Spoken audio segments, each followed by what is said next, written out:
Ang ganda pala ng kalabasan sa bahay ni Carla mga kalingap, malalaman na natin yan mamaya. Isa namang mapalang araw sa inyong lahat mga kalingap, sanay lagi kayong nakasuporta sa aking ginagawang video.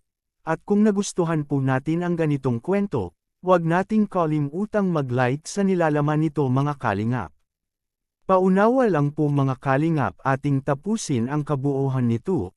At siyempre huwag po nating kalimutang mag-subscribe kay Bal Santos Matubang at Kalingap Rab. Maganda pala ng kalabasan sa bahay ni Carla sa ipinasilap kay Kalingap Rab ang bahay sa part 28, kung saan pinuntahan nila ang bahay kasama ang buong Kalingap, ay para kumustahin ang mga tao na gumagawa sa bahay.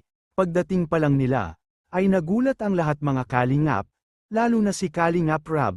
Alam ninyo kung bakit ay dahil napakalaki nito. Kaya di makapaniwala ang mga viewers at mga fans sa kalalabasan nito mga kalingap. Dahil sakto ito sa dalawang pamilya na tumira dito kaya di na maipagtataka mga kalingap kung bakit ganito kalaki sa bahay ni Carla.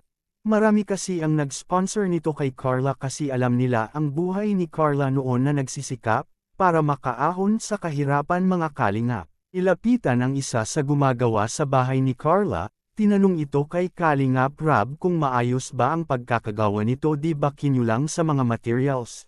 Dahil ilang araw ang dumaan ay malapit na itong matapos mga kalingap.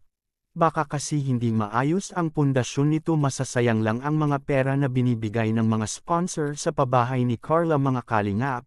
Kaya pag tayo ay nagpatayo ng ganitong kalalaking bahay, ay kailangan nating suriin ng maigi kung sakto ba ito sa mga bakal ang mga gusali nito sa bahay, para pagdating ng mga klaseng kalamidad sa ating lugar, ay di ito masisira agad. Lalo na sa mga malalakas na bagyo at lindol na ating nararanasan taon-taon, alam natin na solid at pulido talaga ang bahay ni Carla, dahil sa magagaling nating engineer nito na nagdisenyo nito.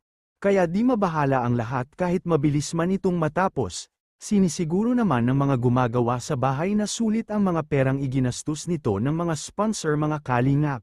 Marami na silang naigawa ng bahay, pati na sa mga beneficiary kay Kalingap Rab ay meron na ito. Pero sa lahat ng nagawa nila dito sila humanga sa bahay ni Carla mga kalingap dahil maganda at malaki ang kalabasan nito, at marami ang nakapansin at humanga, ang iba naman ay inaabangan nila hanggang matapos ito mga kalingap.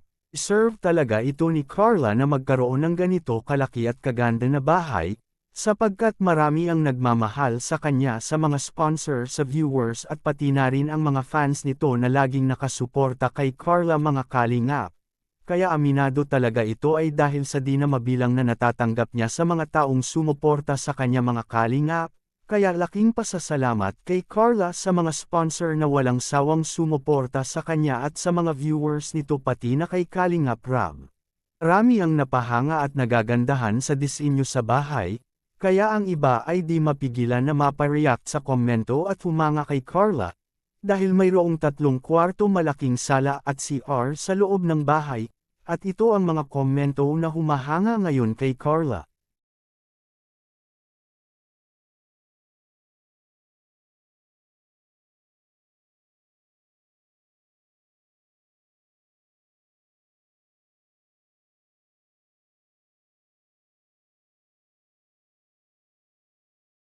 More blessing ang natatanggap ngayon ni Carla mga kalingap at marami pang darating. Anong masasabi po ninyo sa magarang bahay ni Carla ngayon? Please comment and God bless us all.